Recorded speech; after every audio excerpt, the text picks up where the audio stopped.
bilan zone bi dina yomb parce que wax dëgg yàlla ren moom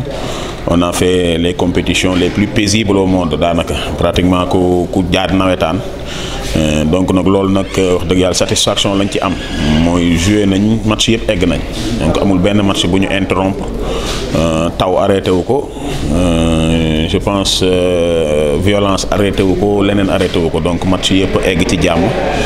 ci salaam dans la convivialité ñëpp àndaat ñibbi ba tey ñuy def le 21 dimanche prochain ñuy def la finale zonale buy clôturer CNP au niveau zonal CNP 2023 yi donc mënuñu lu dul sant yàlla bu baax a baax gërëm ñi ñu ko àndaloon parce que la zone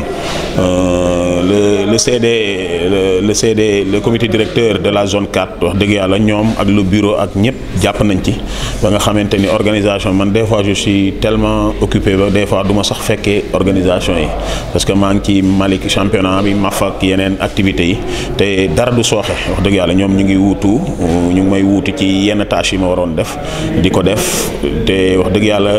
di ko def sax nu gën a baax peut-être noo xamante ni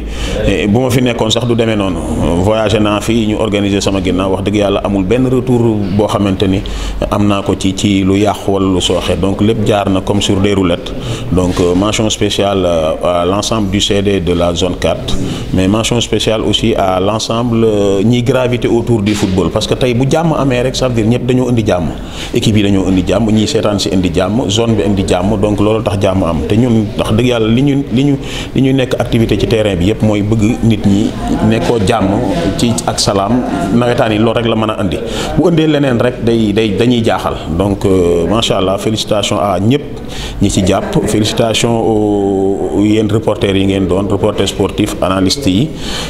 pratiquement parce que aussi yéen tamit yéenay relayer liggéey bi ba nit ñi di ko mën a consommer am na ñoo xam ne du ñu ñëw pratiquement Malika dafa bari ñoo xamante ni des Malikois de la diaspora ci yéen la ñuy jaare seen canal bay am information yi am donc tout le temps dañ lay woo ngay am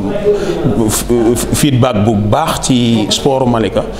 grâce à yéen donc yéen tamit ñu ngi leen ciy féliciter wax dëgg yàlla te ku ne xam na ni yéen li ngeen di def daanaka seeni frais sax ñun mënuñu leen ko rembourser donc wax dëgg yàlla yéen a ngi jàpp ci liggéey bi di leen ci remercier di leen ci féliciter encore une fois ni li ngeen di def seen bopp ngeen ko defal parce que ay Malikois ngeen